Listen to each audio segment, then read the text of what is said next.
The exploitation and exploration of oil has been of great gain to Nigeria, but the negative results emanating from such production processes have been very disastrous to host communities.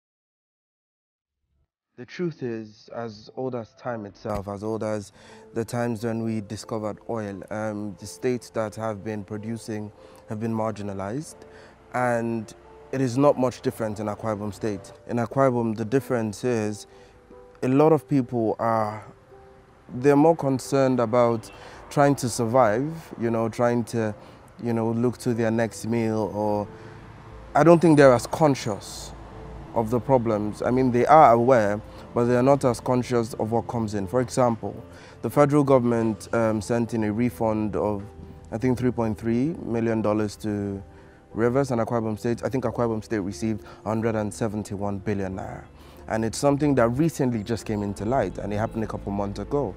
And that being said, it's a problem, because what 171 billion naira can do in these communities, it is so huge that the ripple effect of it is that if these people were tracking even the most minute ones, and I'm not talking about just these big ones, they would be able to understand that they're supposed to receive a lot more. They're not involved because a lot of them do not know the extent of the impact that oil has on their communities. A lot of them are not involved because they do not know the extent of the funding that comes in as a result of the oil derivation. There are some places where development basically never gets to. Tucked in the heart of Ibeno is Nkpanak, a community which plays host to ExxonMobil's operational office, the Kwa Ibo terminal. Under the blazing sun, gas is flared indiscriminately at the terminal, and the community suffers for this. The oil exploration is what the nation is benefiting from, but the impact is what they give very little or minimal consent, especially negative impact. It is unfortunate that Ibeno is the local government that the major oil produced in Akwa Ibom and that of Nigeria in general comes from. And the result is not seen here anyway. If you go around the community, you witness some incidences. You also witness some deplorable situations, environments that is not supposed to be seen around an oil-producing community. It's a situation that requires serious concern. We need good drinking water. Of course, we buy our drinking water here. We need good roads. We do not have them. We need electricity. We do not have them. We need good housing. We do not have them. We also need good health care centers. We do not have them. We need government concentration. We need companies, IOCs concentration in the community where they are exploring, where they are producing oil. But those things we do not have.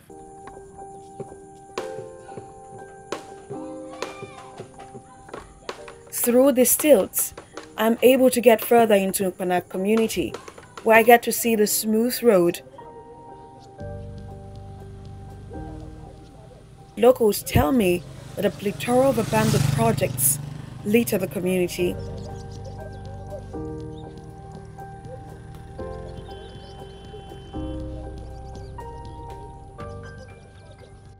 Getting potable water is a challenge here.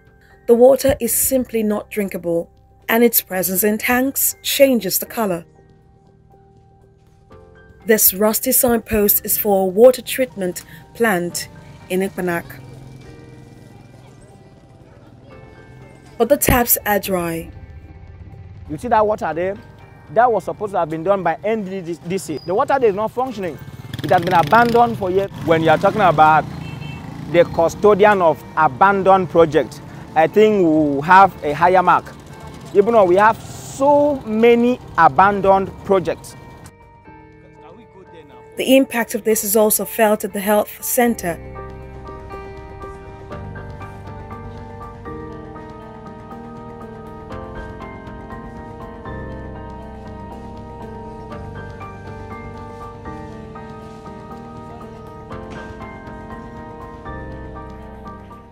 With a water tank that has changed color as a result of its content.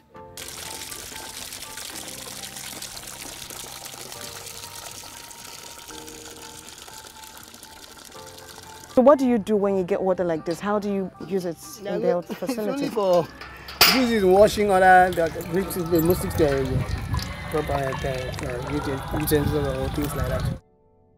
This community health extension worker has been working here for a decade. It says that not much has changed since he began working here. I don't see any particular development that is really here. The only development that I see here is the grass cutting. The mobile helps in cutting the grass here. When the wind comes, even the roof by this time would have been removed. Look at, if you look on top of here, you see new nails there. It is us that are trying to see how we can maintain it. It's maintenance of the hospital is not easy. See, even the roof, the ceiling is almost removed. So, and the whole place looked very, you see, look dirty. It's supposed to be a renovation supposed to be done. We don't have water here. Water, if the water that tap that is there, it cannot be used, at least drinkable or otherwise. It's supposed to be treated so that we can at least channel it to the quarters or the hospital. And we don't have hands. Most people have retired. No workers. For us to run 3 shifts here in this place is not easy. So what we do now to help women is to give them numbers. If they happen to have, they be in labor, they have to call that number so that we can come in the night and be with them until they deliver. And we have only 1 nurse here, and we have only 3 community health workers here.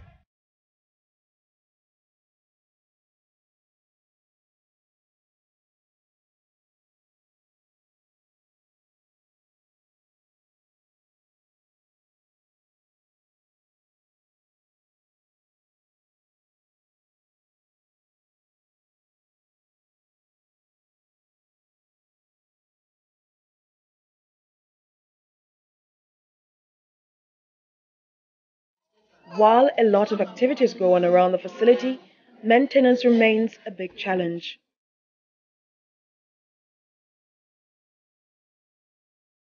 Some fans are now rusty, and some louvers are already falling off.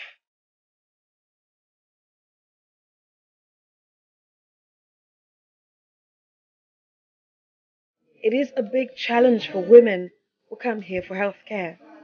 The number of pregnant women that are coming here are reducing. Before, we normally have in a month, when compiling monthly summary, I will have up to 30 something to 40 women. But now, we don't have up to 20. The number is reducing. Most of them, they patronize TBA in the village. They don't like, sometimes they will come and register once just to take the TD and go back to the TBA to deliver their babies. What I think that the government should do to help them is that maybe at least they should provide something. Maybe when they register, you give them something, or at the end of it, when they deliver, you give them money. That's what they are looking for. The water is the most important thing here, because a pregnant woman may come now and she may feel like going to toilet, but who is going to fetch water for her? Maybe she will be the one, or the person that accompany her will go and fetch the water.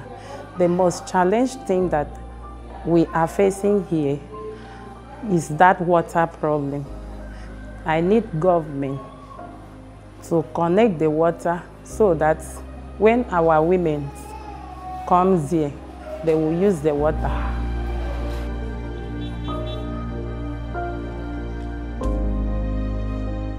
This is the government primary school.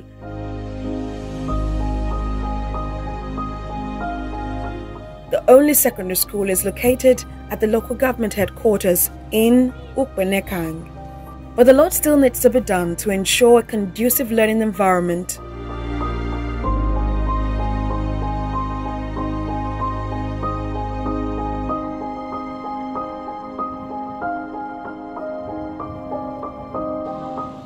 One of the challenges that we are facing here is lack of security.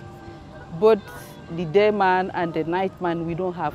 So at times this gate will be open and villagers will come in, do a lot of havoc in the school. Then number two, we don't have good water for the children. Both the one they can use in flushing the toilets and drinking water. Then number three, we don't have attendants in the school to take care of the junior ones in the ECC classroom, ECC 1 and ECC 2. And number four, we don't have enough teachers in the school. A school of a population of about 3,600 and something pupils, we have only 13 teachers. So it's difficult for the teachers to do their work effectively.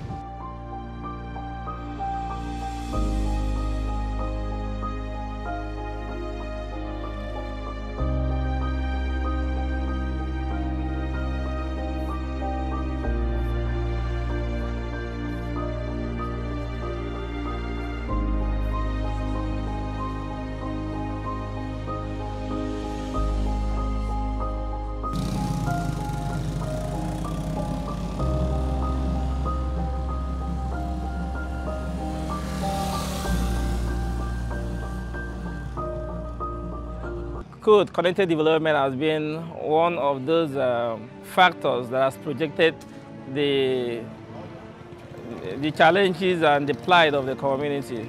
They conducted a kind of program, symposium, that enlightened the people, the community on how to go about what they want and the factors, the agencies that are responsible in handling series of development and challenges in government and that of the IOC. So they had done a lot to give us that education and also project our interest to the world. Connected Development began its work in Akwa Ibom State in 2019. And we began with a training of community members in the oil community around conflict and fragility. Code was able to bring the leaders of the community to Uyo, and they were trained on the need to ensure gender inclusion in the local governance. So you have a community development committee without any female representation. So the demands of the women are not carried along in developmental projects and governance. So at the end of that training, at least we're able to achieve women representation in that local governance, in that community, specifically the oil-producing community of Ibeno local government.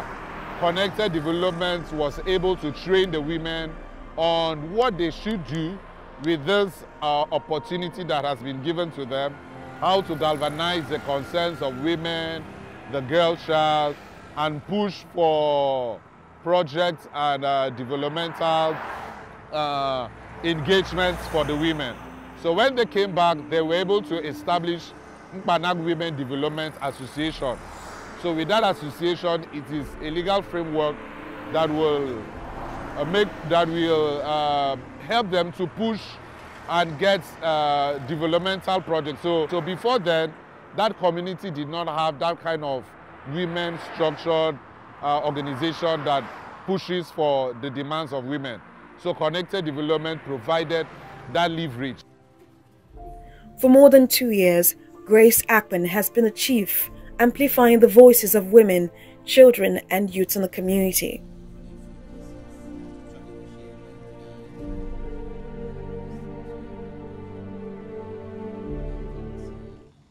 With code, we know that it is our responsibility to know what is going on in the community, that women should be part of decision making.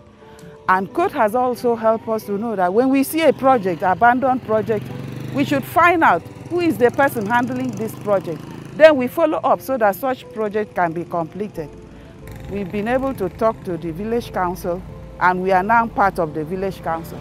So once they want to make decisions, few of us are invited to represent the women folk. I'd like code also to continue to help us so that we can help, or we can ask the oil company to do the important things that we need in the community, like giving us good drinks.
But it has been abandoned.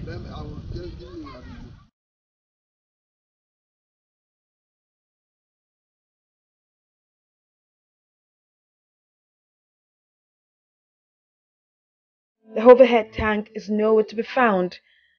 The only thing that remains are the pillars.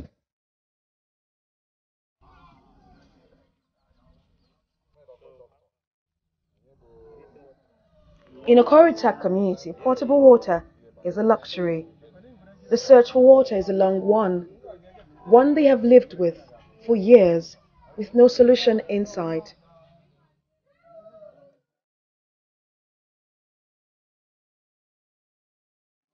Bowls are lined up outside huts in hopes for some rain to produce water for domestic use. They also rely on sachet water brought in from neighboring communities.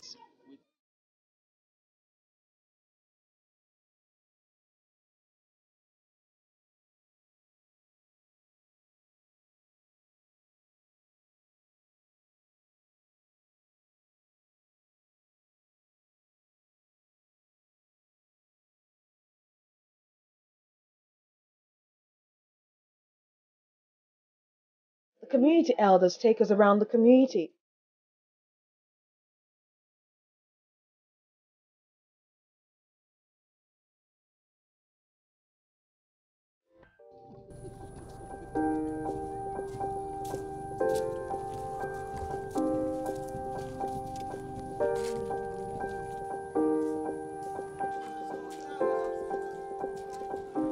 Somewhere in the community, we saw residents fetching water near a corked oil well belonging to Network Exploration and Production.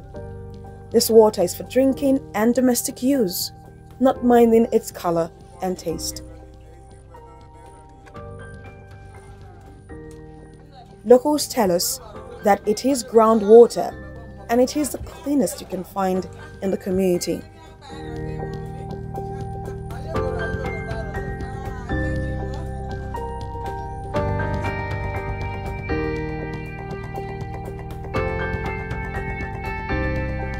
But it is by no means clean, with spirogyra and dirt bearing.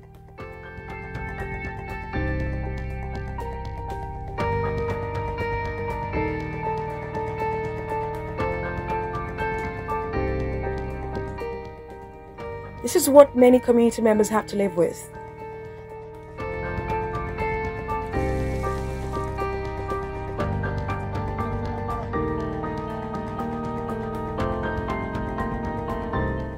This is the government primary school in Okoritak.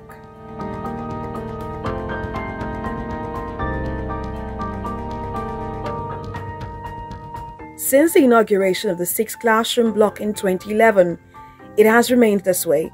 No teachers and no facilities. It is just a structure gradually slipping into dilapidation.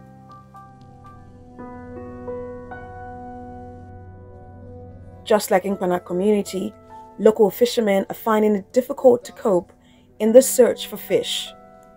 Let that man come. That thing they are trying to rearrange is the hook they use to catch fish. The oil spillage spoil everything.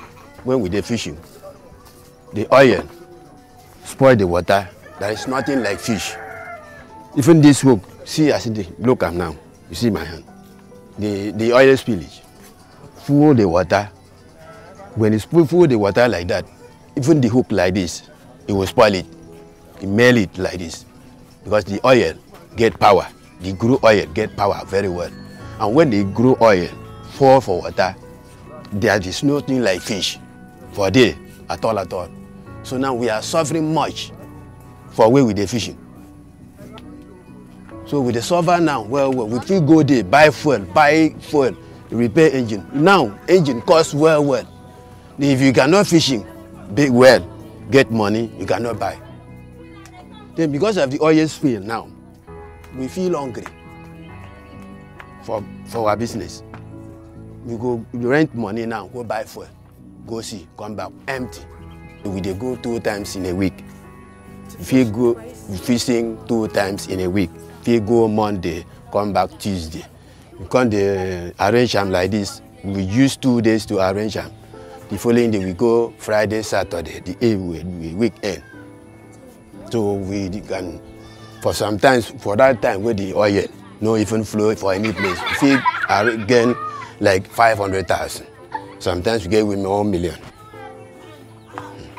But now we cannot get something like 500 naira.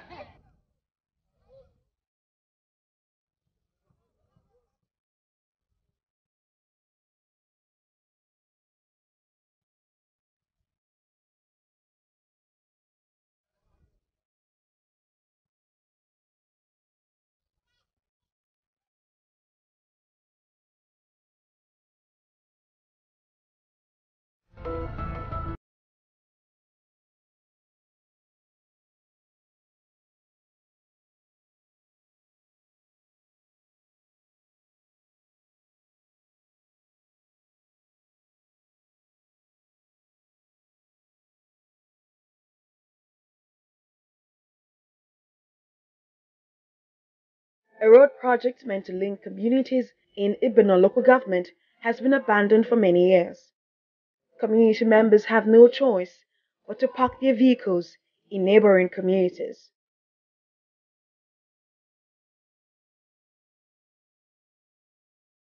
It was sun-filled, but it is now left bare. The locals only see these equipment, which have been here for years. They continue to wait for the day when connecting the communities in Ibeno through link roads will be possible. For the people, there is a void in their hearts. It is that of living in want despite having an abundance of oil that could turn their situation around.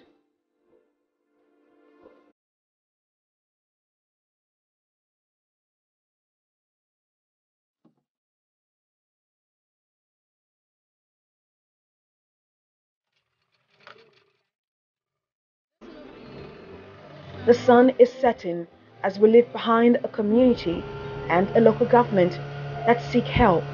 Will they get it? And that too soon?